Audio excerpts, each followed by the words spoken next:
Well, congratulations on the cast that you were Oh able yeah, to thank you. assemble for Between Us. Now you have Taye Diggs, Julia Stiles, Melissa George, and David Harbour. Yes. Now we understand that Taye Diggs was one of the first, right, of the four to Yeah, join the yeah. ensemble. Of those four. So once we kind of had regrouped and recalibrated the film to be a low budget, a micro budget film, we then went back to the agents and managers and said, hey, it's the same script. So, um, because that's always the hardest thing is getting them to read a script initially, and, that can take years of time to do. But once they've read it and they're in the system and they know that other actors like it, then it doesn't really matter so much what the budget is, because at a certain level, actors aren't going to do these films because they're making $20 million. I mean, it doesn't matter who's directing it. They're making it, an actor who wants to do a dramatic part or a dark comedy part, is doing it because of the part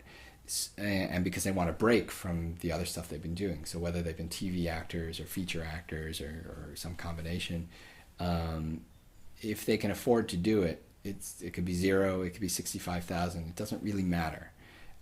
They're doing it because they want to do it. So then that kind of narrows the pool down a little bit, but there's still a lot of actors out there who can afford to spend 3 weeks on a shoot or longer doing a fun little project.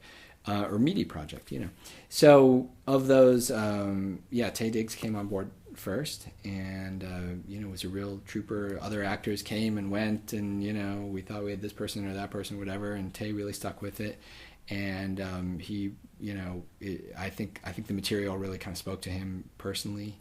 In a lot of ways, he has a young son. He's married. He's dealing with sort of questions of authenticity versus finance and things as an actor and as an artist himself.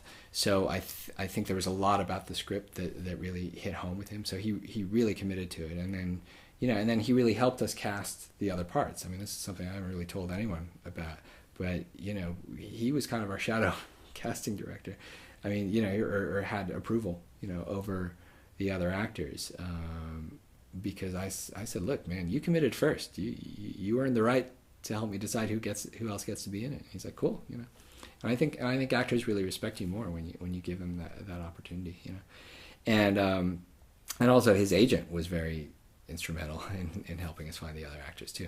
And in fact, pretty much all four of the actors came from the same agency, and three of them came from the same agent, which is somewhat coincidental, but also, once they have one person in, they have a stake in making it successful, so they work hard for you. And then, but a lot of it is luck, then it's more than luck.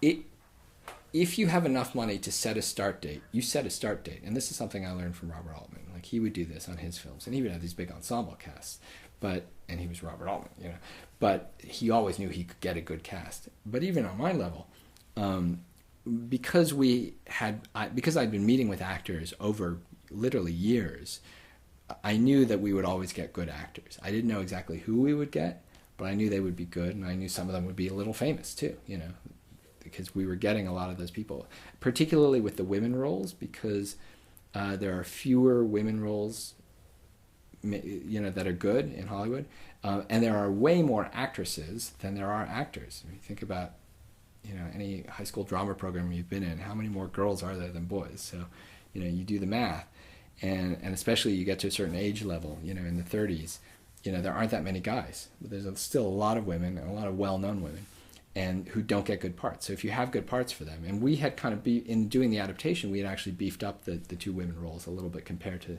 the original play. So I always knew we would get great actresses for the women roles and great actors for the guy parts as well. So once we had Taye, I knew, we set a start date, and you kind of have to have balls of steel when you do this and say, look, I don't know who the actors are going to be, but we're going to have 4 people in here shooting. So let's start prepping our camera and finding locations and doing everything else you need to do to get ready. And you stick to that date.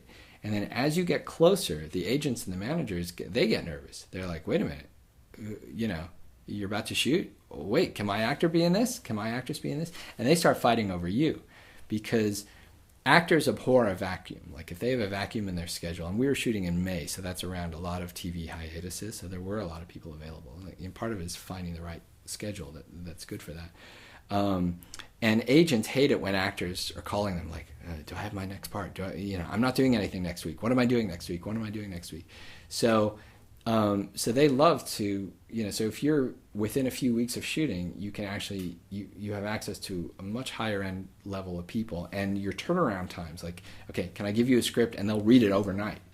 Everything accelerates. The whole casting process accelerates. You can make 3 offers in a week or 4 offers in a week. And then by the end of the week, you know exactly who you've got. So, and part of it is you have to have faith in your ability that you're going to have luck. So with Julia Stiles, this was the best example. She'd always been kind of floating around in our lists for years, but we always thought, well, she's always booked up, she's always busy, we wouldn't have access to her for whatever. And so her agent called me one day, and it was the same agent as Taye's. So I knew him, and he knew the material well. He said, are you interested in Julia? I said, yeah, but she's booked in a Neil LaBute play that's supposed to play on Broadway for the next 5 months. Haven't they been rehearsing for the last month? He said, yeah, their financing fell through 2 hours ago. We have nothing for her for the next 5 months, and no Hollywood film is going to sort of cast her, for the next 2 weeks. So are you interested? I said, yeah, of course, send her the script. 24 hours later, she calls me up and she said she's in.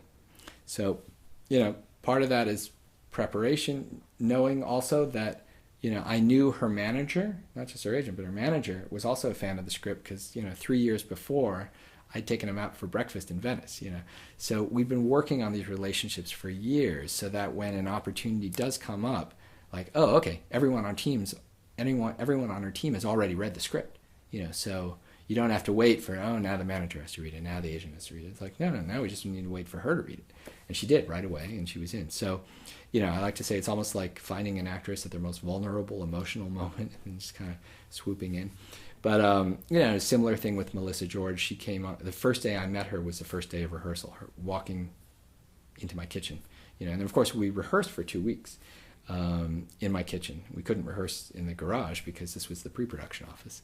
So, and then David Harbour had always been kind of floating around the various lists and stuff because he was in the original play.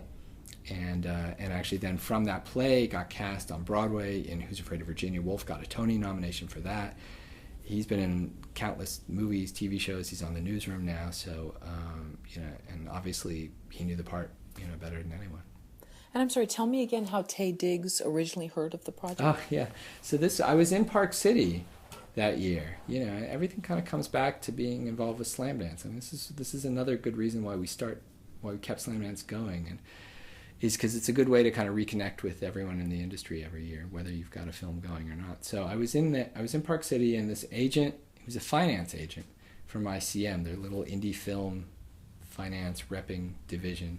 This guy Peter Trin, who, we had talked to about the project about between us 2 years before, in the first incarnation.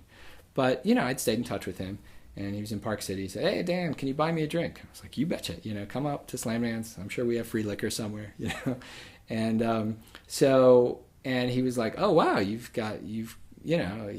didn't know that we had already raised this money through crowdfunding and had a start date. And it was like, oh, you guys are really going now. So he didn't raise us any money.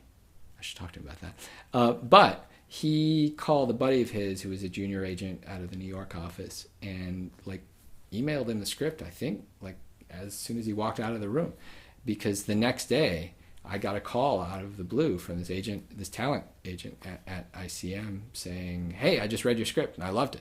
And it was still, to this day, it's still a little bit of a mystery how he got the script. I think he got it from this guy Peter, but I'm not 100% sure. And he's like, how'd you like to meet with Taye Diggs on Tuesday? And I was like, okay. It's that easy. So weren't you in a minivan or something on vacation? Yeah. So he called me the next day. He said, I love the script. I said, terrific. He's like, can I send it to some actors or something like that? I said, yeah. And then the next day we were in a minivan driving, because I drive to Park City every year. It's just more fun. Always with a bunch of friends of mine. We take the family minivan. And for whatever reason, we got lost this year. We wound up heading east instead of south. So we were on our way to Colorado. I took a wrong turn in Heber City, which I'd never done before, but I'd never gone through Heber City before. Anyway, and in the middle of Utah, I get a call back from this agent saying, Dan, I've shown the script around now to a couple of the other agents that we all love it now. And and are you interested in Taye Diggs? And there were these, other filmmakers in the car with me. A couple of them were women. I was like, what do you guys think of Taye Diggs? And they're like swooning back there. Oh, Taye Diggs, And I was like, yes, I would love to meet with Taye on Tuesday. And 3 days later I was meeting with him and he was in, But, at the time he thought there were 3 other people that were going to be in the cast, and they progressively all dropped out, and then we got other people, so...